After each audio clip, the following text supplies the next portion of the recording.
The Chicago business scene is as diverse as the city itself, but we don't always hear from the entrepreneurs who keep the Chicago economy colorful.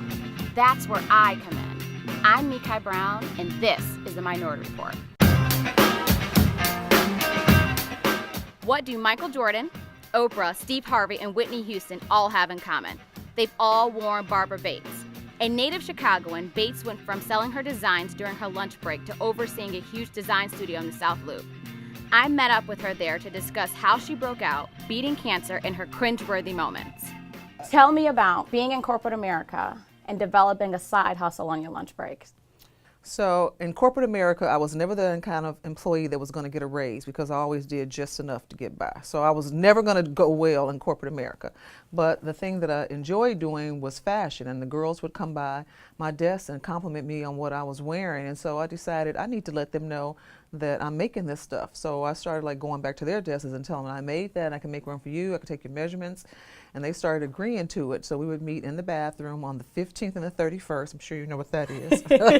Payday. and that's sort of how I started. So who helped you in the beginning, knowing that you didn't have the skill set to sew? How did you break out and go on your own without having that skill set? So initially I had a group of friends. I had actually a husband and a wife couple who could sew really well, and they would always make my things for me. And then as I started to sell more things in the bathroom and people started to know about me, I decided I'm going to quit my job and I'm going to start my own business. And so when I did that, there was another designer in the city named Reginald Thomas, and he had heard about me and he was willing to help me. So he took me out to get the machine so that I know what kind of machine to buy. And then I put an ad in the newspaper for tailors, and because I've always been into clothing, even in high school, I knew what I was looking for. When the person came to show me their work, I knew good clothing when I saw it, because I would spend my whole paycheck, you know, even in high school on a garment. So I always knew quality clothes, and my mother and her sisters dressed really well. So that was something that was kind of innate. At that point where you decided to break off and go by yourself, what was your breaking point that said, okay, I'm quitting my 9-to-5 and I'm going to do this by myself? So the breaking point was that I didn't have to say I'm quitting, I got fired.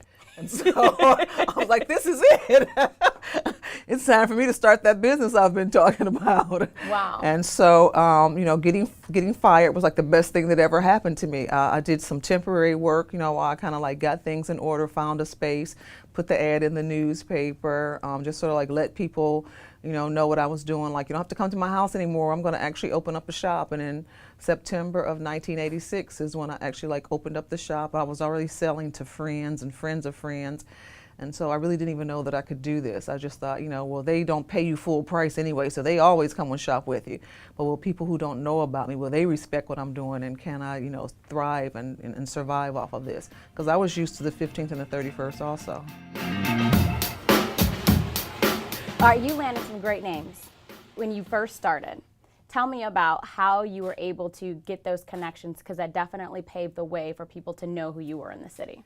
You know what, I didn't have an advertising budget, and it was all just by the grace of God and somebody being in the right place at the right time to talk about this girl named Barbara Bates and what she was doing, or me to be in the right place at the right time, dressed in one of my outfits, and for somebody to say something.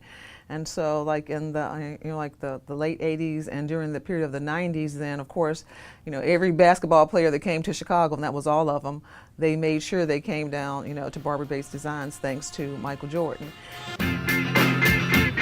You made gloves for Michael Jordan, right? I didn't make gloves. He wanted gloves. Oh, I told him to okay. bite me. I wasn't about to make a pair of gloves.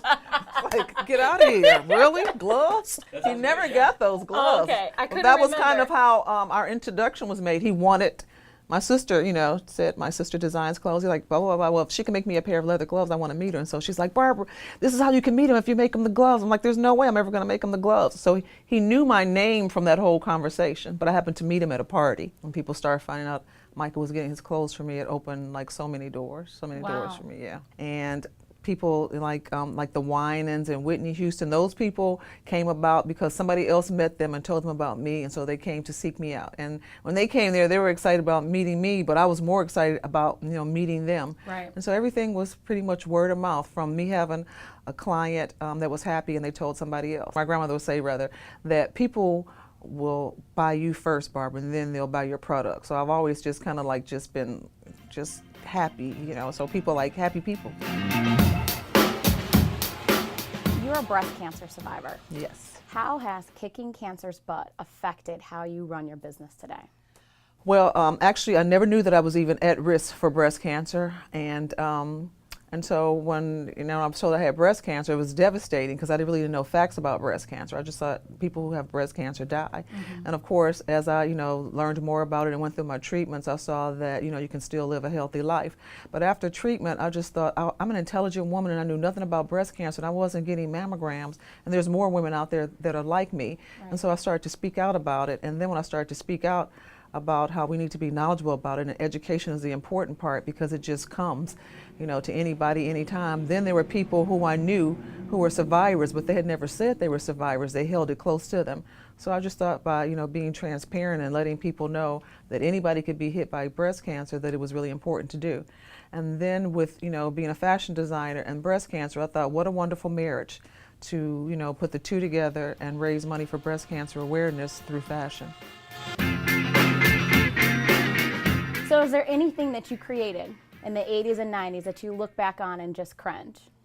Most things I look back and I cringe on if they're not very today. But the thing about looking back and cringing at some of them, like the huge shoulder pads and the python on the shoulders and the colorful jackets and the colorful outfits and the wingtip shoulders, is that a lot of that stuff has come back again today, but it has a 21st century twist on it. But there's a lot of cringing to be done for sure.